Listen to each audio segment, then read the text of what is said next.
वाल्मीकि रामायण की कथाओं के अतिरिक्त भी कई ऐसी कथाएं हैं जो जनमानस में लोक कथाओं के रूप में प्रसिद्ध हैं। ऐसी ही एक कथा में ऐसा वर्णन है जब माता सीता ने गौ माता, फल्गु नदी एवं केतकी के पुष्प को श्राप दिया था। देश के कई राज्यों में, विशेषकर बिहार और उत्तर प्रदेश में ये कथा बहुत प्रसिद्ध है। इस कथा के अनुसार जब पंचवटी में श्री राम को अपने पिता महाराज दशरथ की मृत्यु का समाचार मिला, तब वे माता सीता और लक्ष्मण सहित उनके श्राद्ध कर्म हेतु पवित्र नगरी गया पहुंचे। वहां पहुंचकर श्री राम ने विधिवत पूजा की और फिर श्राद्ध का सामान जुटाने हेतु लक्ष्मण के साथ नगर को चले गए। उधर महाराज की आत्मा ने विलंब होता देख माता सीता से पिंडदान की मांग कर दी। अब माता सीता बड़े धर्म संकट में पड़ गई, क्योंकि एक स्त्री द्वारा पिंडदान नहीं किया जा सकता था, विशेषकर श्री राम के होते हुए। उन्होंने ऐसा करना उचित नहीं समझा।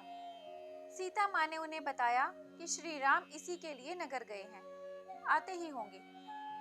तब राजा दशरथ ने कहा कि पुत्री, तुम इस शुभ मुहूर्त में अगर बालुका का पिंड भी श्रद्धा से दोगी तो वो भी मेरे लिए उतना ही महत्व रखता है जितना कि जौ के आटे का पिंड। इसीलिए हे पुत्री, विलंब न करो, इस मुहूर्त में ही पिंडदान करो।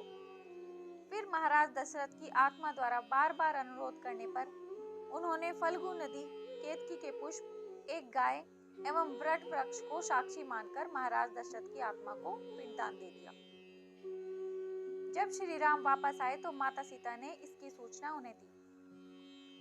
तब श्री राम ने कहा कि ऐसा कैसे संभव है और उनसे इसका प्रमाण मांगा। इस पर माता सीता ने फल्गु नदी, केतकी, गौ एवं वट वृक्ष को सत्य बताने को कहा, किंतु फल्गु नदी, केतकी और गौ ने इसके लिए मना कर दिया। तब वट वृक्ष ने श्री राम को बताया कि देवी सीता सत्य कह रही हैं। फिर सीता माता ने महाराज दशरथ की आत्मा का आह्वान किया, जिन्होंने स्वयं आकर श्री राम और लक्ष्मण को माता सीता के सत्य वचन की पुष्टि की। ये सुनकर श्री राम और लक्ष्मण ने उनकी भूरी भूरी प्रशंसा की, किंतु माता सीता फल्गु, केतकी और गौ माता के असत्य वचन से बहुत क्रोधित हुई और उन्होंने तीनों को श्राप दे दिया। फल्गु नदी को उन्होंने सूख जाने का श्राप दिया। उसके क्षमा याचना करने पर उन्होंने कहा कि केवल वर्षा ऋतु में उस नदी में जल रहेगा, अन्य समय पर नहीं। केतकी के पुष्प को उन्होंने पूजा में त्याज्य होने का श्राप दिया। उसके क्षमा याचना करने पर माता सीता ने कहा कि अन्य देवताओं की पूजा में तो उन्हें चढ़ाया जाएगा, किंतु भगवान शंकर की पूजा में वो वर्जित होगा।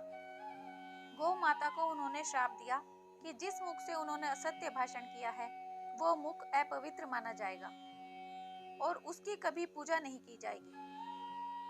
उनके क्षमा याचना करने पर उन्होंने कहा कि ऐसा होने पर भी गौ माता का जो महत्व है वो और भी बढ़ जाएगा। अंत में उन्होंने वट वृक्ष को वरदान दिया कि वो लंबी आयु तक जिएगा और सदैव पवित्र माना जाएगा। तब से ही वट वृक्ष को हिंदू धर्म के सबसे पवित्र वृक्ष के रूप में मान्यता प्राप्त है। इसी श्राप के विषय में एक और कथा आती है जो भगवान शंकर एवं पार्वती से संबंधित है। इस कथा के अनुसार तीज के दिन माता पार्वती ने व्रत किया था, किंतु जब उनके भोजन का समय हुआ तो भगवान शंकर लीला दिखाते हुए छिप गए। अब माता पार्वती ने उन्हें बहुत ढूंढा, किंतु वे नहीं मिले। तब हारकर उन्होंने वहां उपस्थित एक गौ को साक्षी मानकर शिवलिंग की स्थापना की और उन्हीं की पूजा की। पूजा के पश्चात वे भोजन करने बैठी, किंतु तब तक उस गौ ने वहां उपस्थित पूजन सामग्री को खा लिया। उधर जैसे ही माता पार्वती ने भोजन आरंभ करना चाहा, भगवान शंकर प्रकट हुए और दिखावटी रुष्ट होते हुए उन्होंने कहा कि आज तीज के दिन उन्होंने उनके बिना कैसे भोजन कर लिया। तब माता पार्वती ने कहा कि उन्होंने पूजा की है। इस पर महादेव ने कहा कि उन्हें तो कोई पूजा सामग्री नहीं दिख रही।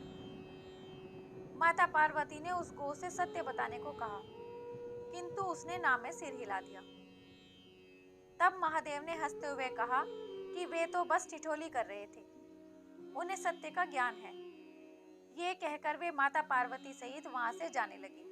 किंतु माता पार्वती गौ माता के असत्य भाषण से अत्यंत क्रुद्ध हुई और उन्होंने उन्हें श्राप दिया कि आज से उन्हें जूठन खाकर ही जीवित रहना होगा।